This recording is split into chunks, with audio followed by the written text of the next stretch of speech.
Hey everybody, welcome back to the channel. This is Thursday morning.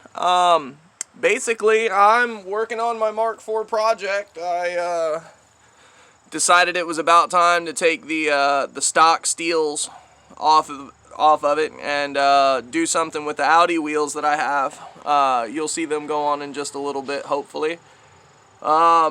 Mostly just doing inspections, trying to find anything that I think's wrong with it. I think I might put the fenders on it and go ahead and get the inner fender liners back in and everything, and you know, just look for anything that's broken or busted in general. Car went through quite a thing.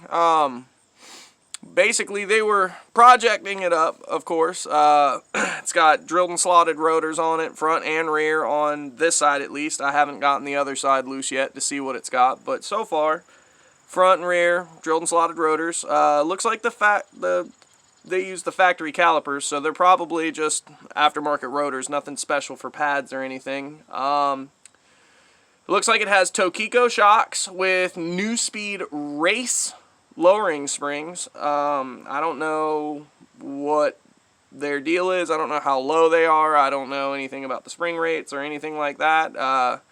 They're just lowering springs to me. For the most part, everything looks pretty good. On the rear, I've seen the rear ABS ring sensor looks like it is busted. Happens. I think the sensor itself to go inside of there is actually relatively cheap. But this is basically it. They drove it through a ditch at some point, I think, or ran over a pole or something. But I only paid $300 for it, and I had originally purchased it for the engine swap. I was going to do something else with it, but I decided I actually kind of think I want to fix it. So now I'm working on trying to fix it. Everything up here looks all right. All these plugs and stuff are still plugged in. I'm not sure if these are in the correct positions or anything like that. Let's see if I can rearrange this. There we go. There we go. Come on. Something. Nope. So I don't know much about this, but I can see that everything's plugged in up here, so that looks right. I'll take that. It's acceptable. Let's just hope that doesn't come out for some stupid reason. The pad life on the front looks good. The rotors don't have any lip or anything like that, so I think they're doing okay. When I moved this car the last time, it seemed alright. Everything seemed okay. Looks like it's got polyurethane control arm bushings. That's always a plus. It's got ECS tuning, silicone radiator hoses. It has, well, actually all of the coolant hoses are ECS. Has ECS mounts, driver and passenger. I do believe the dog bone mount under there somewhere is also aftermarket, which is great. Never hurts to have mounts. For the rear, same basic setup. They do have these spacers back here though, which I thought was pretty cool. I don't know. I guess we'll see how it stances out. But first, I guess I'm just going to lay this fender up here and see what it looks like. See if it's going to line up or what it's going to do. I'd like for it to just line up. You know what? First, before we do any of that, let's sweep all that nasty dirt and nonsense stuff out.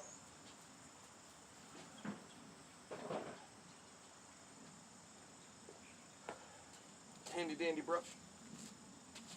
But yeah, you just want to try to get all the nastiness out of here. If you see any rust or anything, any kind of moisture, like, be conscious, clean it, get rid of it, because moisture is rust.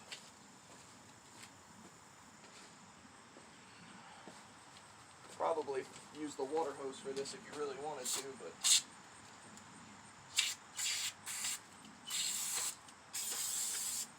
so for the most part, I don't see any rust. I mean, that doesn't mean anything. It just means I don't see any rust, but that's acceptable. Let's go ahead and set this bad boy back up here. Plug the light in. And we're gonna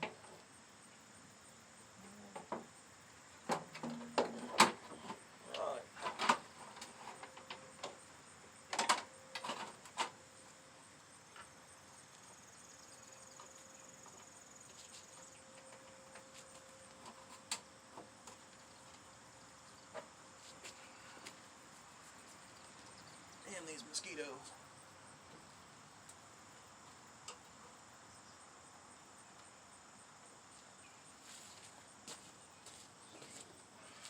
Let's see, where'd I put my 10 bone here?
Alright, that looks alright.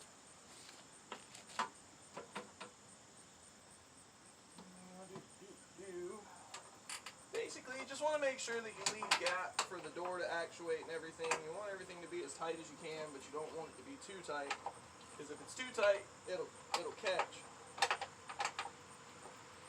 Dent the door, bend the fender, whatever. But basically, I want to get this on before I put the wheels back on it, so that I can get the inner fenders and everything in and have all of it buttoned back up for as long as I need.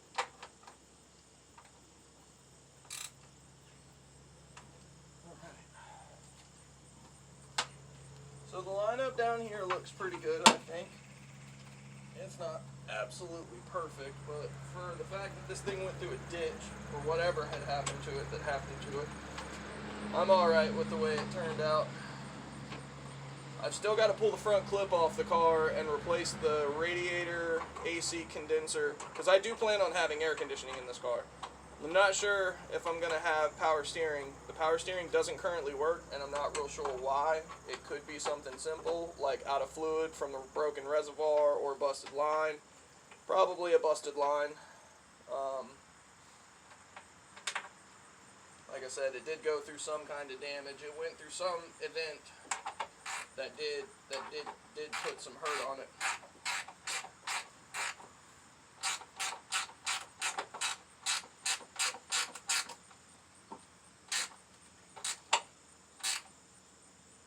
Alright, so while you're doing this, you want to generally just kind of stop every so often, move your stuff out of the way, and then set the hood down and see what kind of clearance you're getting for the hood.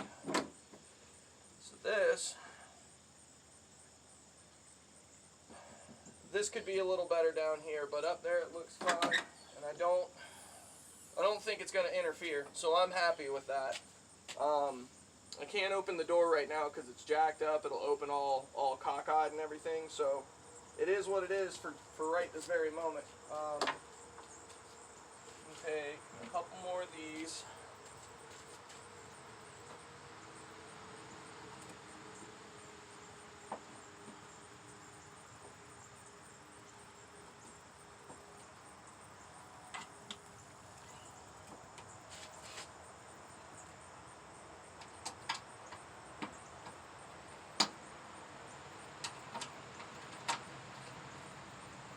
I don't plan on putting a front bumper back on this car, so I'm not too terribly worried about what it looks like down low. Most of what I'm looking for is just clearances all up in here so that it looks appropriate. I have some kind of plans to do something funky with this thing. I just don't know what yet. Really, I just want to get it running first.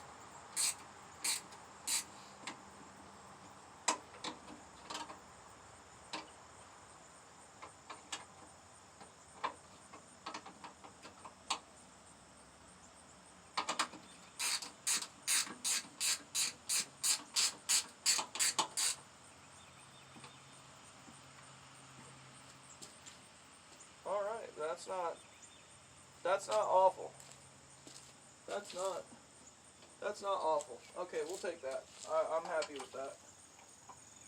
I'm very happy with that. That gives us a solid fender, so we can put the inner fender liner in real fast, which I don't know if you can see it laying on the ground right there, feet of the tripod, but it's a little rough, so I'm probably going to take it over there and wash it off real fast, try to knock all the mud off of it, get it somewhat cleaned up. I don't need to put it in. I'm not really worried about anything being able to get to the intake or anything like that up here, because other than right here, all of this back here is actually pretty sealed up. So my intake being right here, like there's a big space difference. And I don't think water splashing that way is going to somehow magically come back around. So I'm not too super stressed about that. But I don't want all the mud and the dirt and the rocks and all that stuff. That's what I don't want. I don't want that stuff piling up inside of all the nooks and crannies and just being a headache. Extra weight, which, let's be honest, a few pounds worth of rocks isn't anything to worry about, but still, you know, if you're riding down the road and you have a little wobble or something, you might hear that stuff rattling around and it just sounds awful. So, might as well just try to do something about it now while you can. Do it right the first time. Let it be what it is.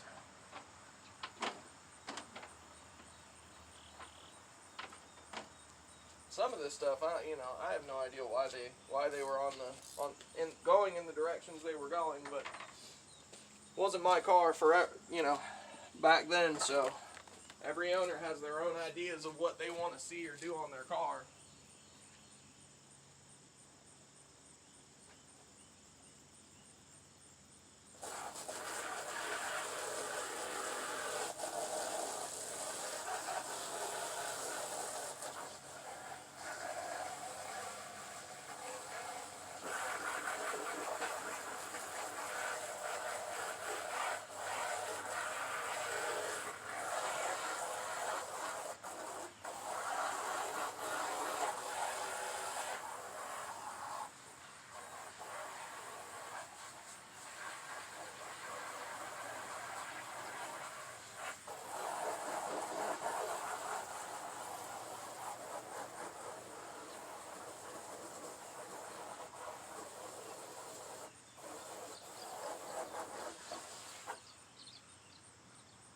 That's good enough.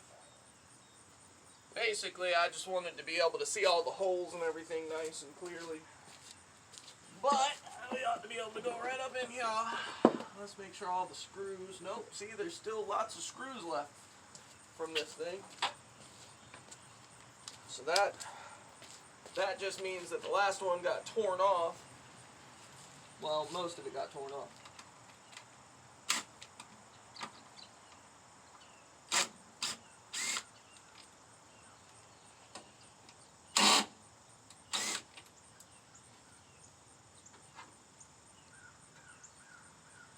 I think that might be just about everything. Yep.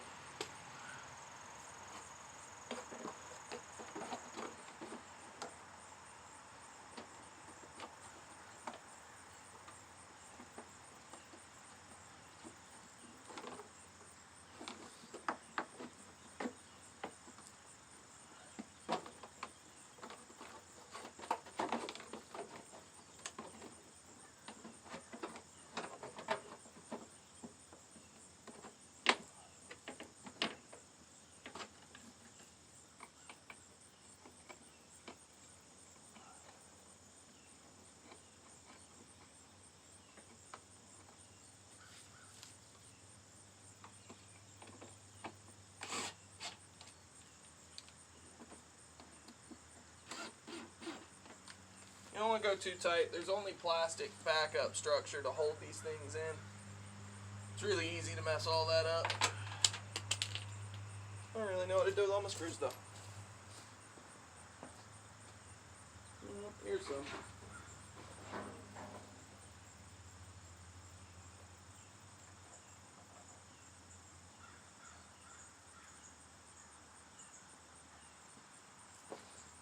Alright.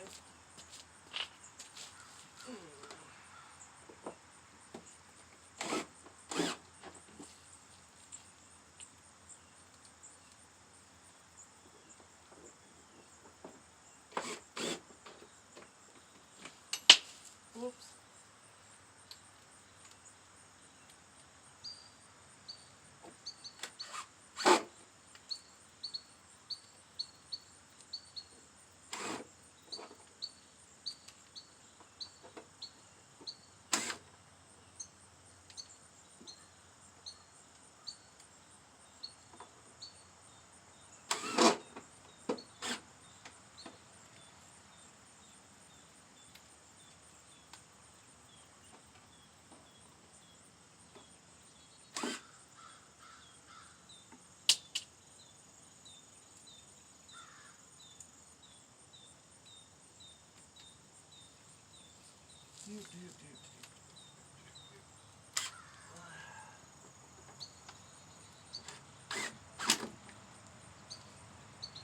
Alright, so that feels pretty solid.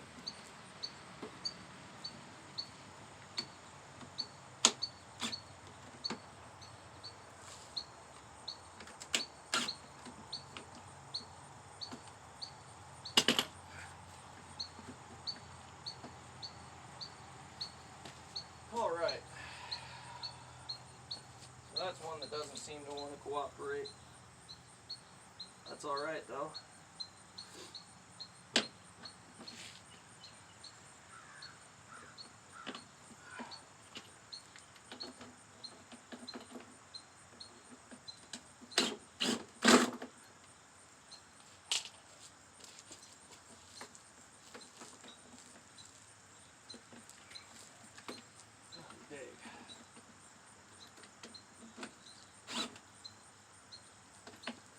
Pliers. Gonna need pliers.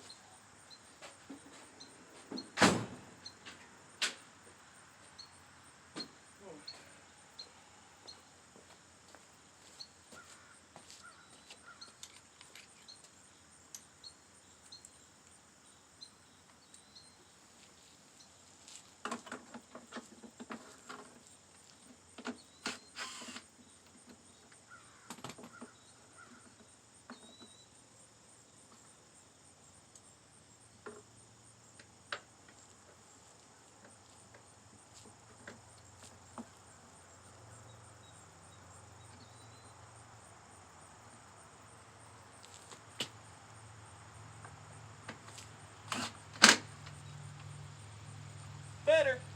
Much better. Alright, so that's the inner fender liner in. That's nice and solid. I'll probably trim this stuff back for where it was rubbed in on the other tire. Like, I'll trim it up a bit so that most of that's exposed going forward, but I don't know. I'll figure something out. It'll be fun.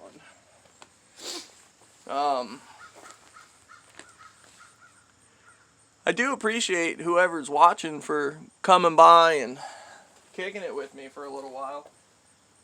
I know I don't have a whole lot to say, but you know, it's fun nonetheless knowing that people are stopping by and like what I'm doing enough to watch. You know, I definitely need more subscribers, that's for sure.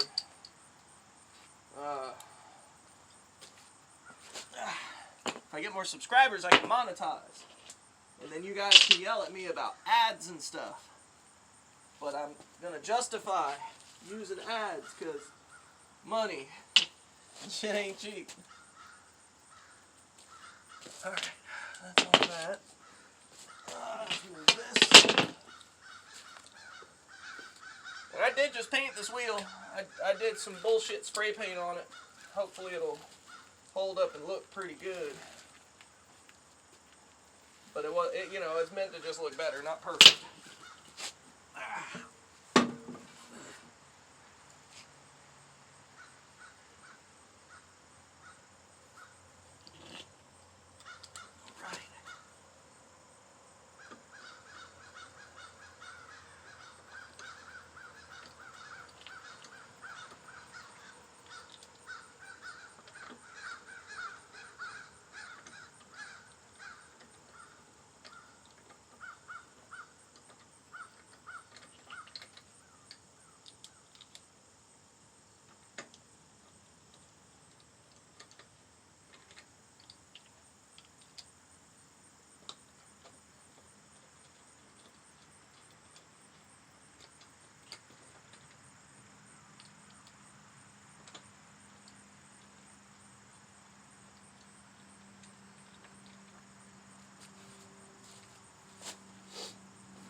that doesn't look terrible.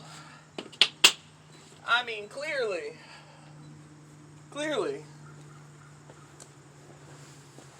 it could be worse. Like, I think I might change out that driver's side door thanks to that scrape that went down the side of it. But I guess we'll see. Let's go ahead and get this other rim. I'll take you with me for this one. We're gonna move over here for a little while. Y'all are gonna watch me tape up and then hack job paint this thing. We'll see how it goes. It might turn out all right.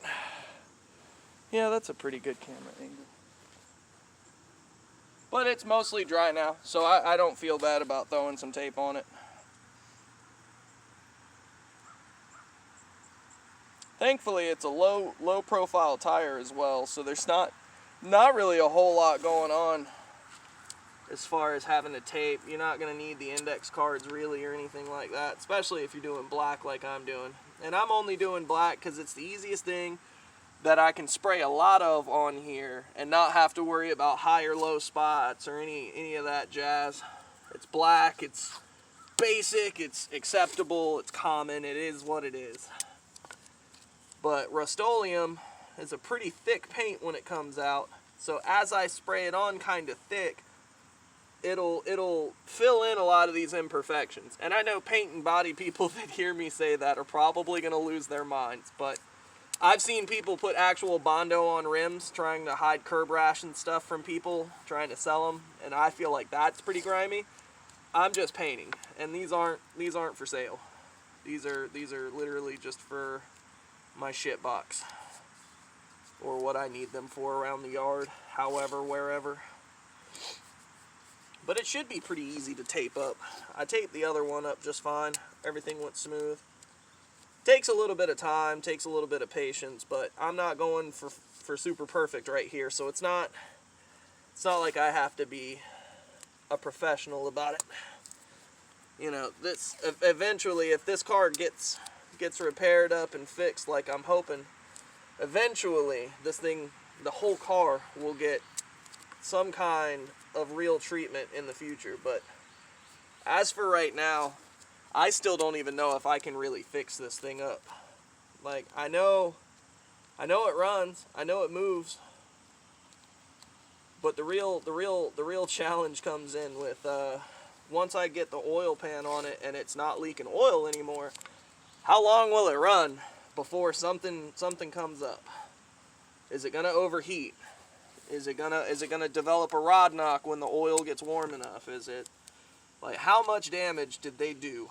I do know that whatever they hit hard, because the passenger side motor mount, the actual motor mount, the poly bushing inside of it, which was an ECS mount, the poly bushing has broken, like completely shattered. Some of it's gone, some of it's still in there. But it's awful looking, actually. It's pretty damn bad looking. I was kind of sad. Means I gotta call ECS, which, you know, that's never a bad thing. But having to spend money, that's bad.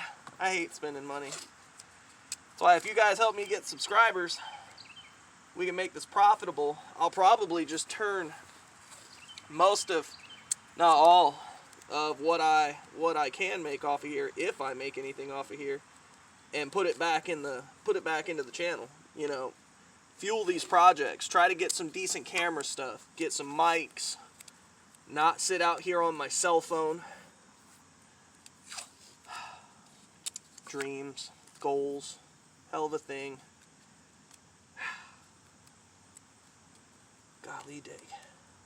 And of course it's a nice day, not a whole lot of sun, so the bugs are out. Mosquitoes specifically. It's not cool enough to keep them at bay. No way.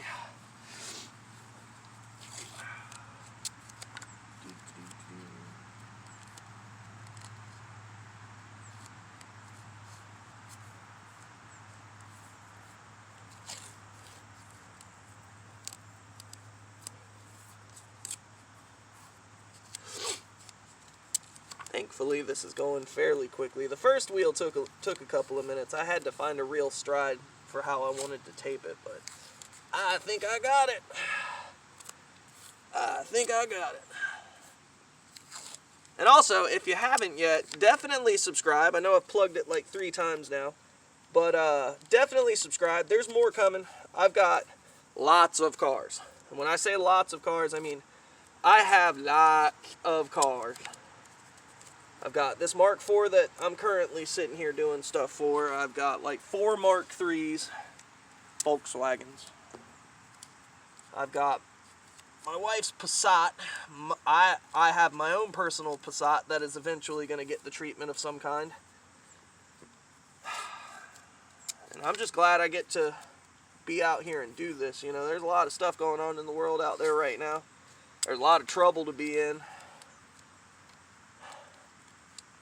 And I'm just glad I get to sit here and bring you guys along with me for my adventures. Because it really is fun for me. I love that satisfying feeling of once you're done with a project, even if it's something stupid. Any completed job where the end result is functional to your desires, that's a win. That is a mother flipping win in my book. Okay, so that looks okay. There's a couple of gaps here and there, but they're inside of the bead of the tire, so that's not too bad. Alright, so cue the big can of Rust-Oleum and all of the shaky, rattly noises. I'm going to take a second though. I'm going to really show you this. This is pretty awful looking, right? I thought it was pretty awful looking, that's why I'm painting it. But hopefully by the end of this we'll be able to say we got somewhere and that it looks pretty good while we're doing it. Well, once we're done, not while we're doing it. But we're at the 30-minute mark, so I'm pretty sure once I get this coating on, we're gonna cut this here video pretty short. But a lot of people are intimidated by black paint because black tends to show a lot of imperfections. And that's a very true statement.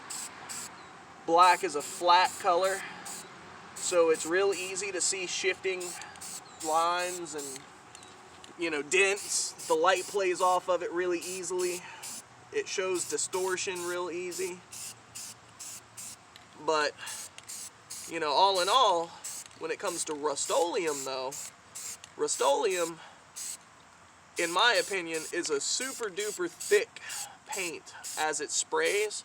So you can almost level or fill in really minor things.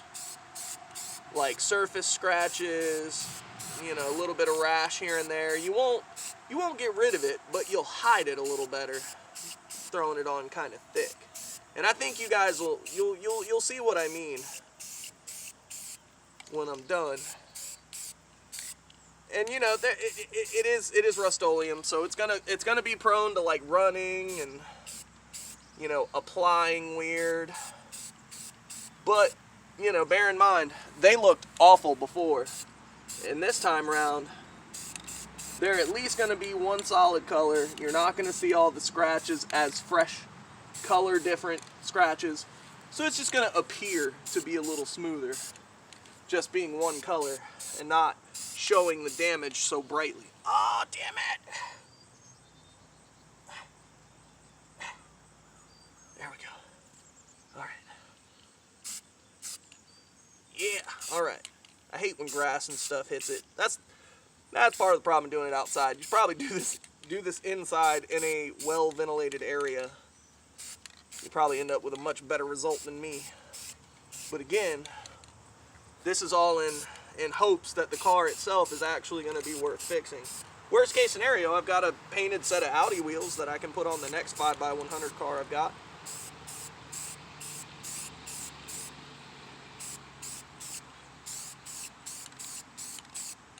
Yeah.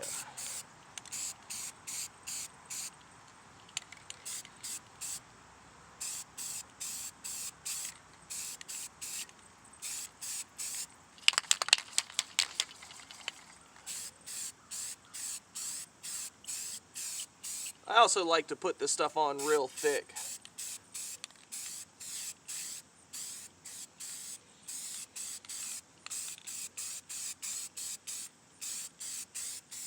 Not because I'm trying to hide stuff, but because it's Rust-Oleum, it's cheap. Put it on thick, it'll look better. I mean, the runs are going to happen if you're not paying attention either way, whether it's thick or thin. So you might as well just kind of send it and let it be what it's going to be. And if you already look, I don't know if you can see the reflection, but this one's filled in quite a bit. This bit here's filled in quite a bit.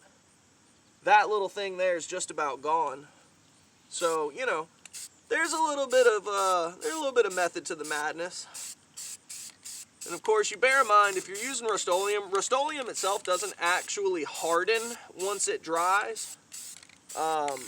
So it's real easy to damage this again. I'd recommend sealing it with something, anything. Personally, for sealing, almost about to drop it on the rim, I use lacquer thinner. I mean, not lacquer thinner, acrylic lacquer. Crystal clear gloss. You see it. This is what I use, and I think it doesn't make it look that much shinier or anything. It does keep it shiny. It does help.